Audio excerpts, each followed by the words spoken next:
आज हमास की कैद से 3 और इजरायली बंधक कुछ ही देर में रिहा हो जाएंगे और ये वो वीडियो है जहां से हमास इजरायल के बंधकों को शर्तों के मुताबिक रिहा कर देगा।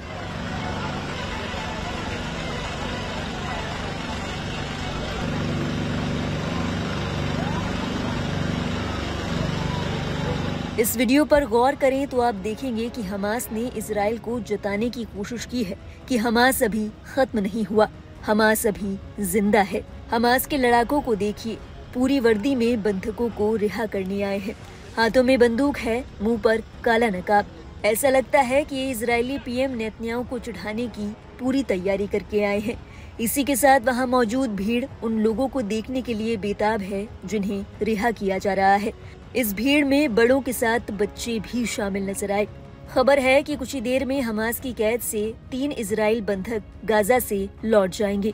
बता दें, हमास के कब्जे में फिलहाल 76 इजरायली बंधक हैं और अगर उम्मीद के मुताबिक 3 बंधकों को रिहा किया जाता है तो इसके बाद हमास के पास 73 इजरायली बंधक बच जाएंगे।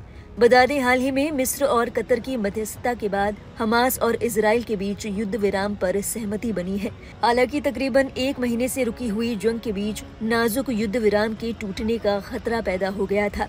इजरायल के प्रधानमंत्री बेंजामिन नेतन्याहू ने मंगलवार को गाजा में संघर्ष विराम को तोड़ने की धमकी दी थी और सैनिकों को आदेश दिया गया था कि हमास से फिर से लड़ाई शुरू करने के लिए तैयार हो जाए।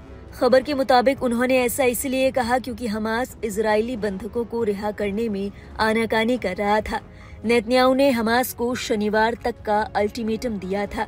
अब उम्मीद जताई जा रही है कि हमास 3 बंधकों को रिहा करने जा रहा है।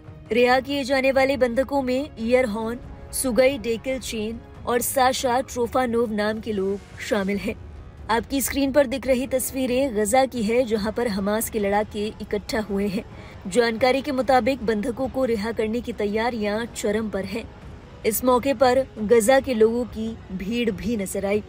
बताते चले, पिछले दिनों हमास की ओर से इजरायल पर आरोप लगाया गया था कि गाजा में सहायता पहुंचाने पर रोक लगाई जा रही है, जो कि युद्ध विराम की शर्तों का उल्लंघन है।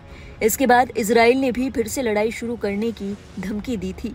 इसी बीच अमेरिकी राष्ट्रपति डोनाल्ड ट्रंप ने इजरायल का प्रोत्साहन करते हुए शनिवार को शेष बंधकों को रिहा करने की मांग की थी। इसी के साथ ट्रंप ने कहा था कि इजरायल को संघर्ष विराम को पूरी तरह से रद्द कर देना चाहिए। इसके बाद हमास ने भी पलटवार करते हुए कहा कि युद्ध विराम की शर्तों का पालन दोनों पक्षों को करना होगा। बता दें, संघर्ष विराम के प्रभावी होने के बाद हमास ने 21 बंधकों को अब तक रिहा किया है। इसके बदले इजरायल ने 730 से अधिक फिलिस्तीनियों को कैद से रिहा किया है और अब खबर है कि हमास की ओर से 3 और बंधकों को रिहा किया जाना है। इस मामले से जुड़ी हर अपडेट हम देते रहेंगे आपको। आप देखते रहिए लाइव हिंदुस्तान।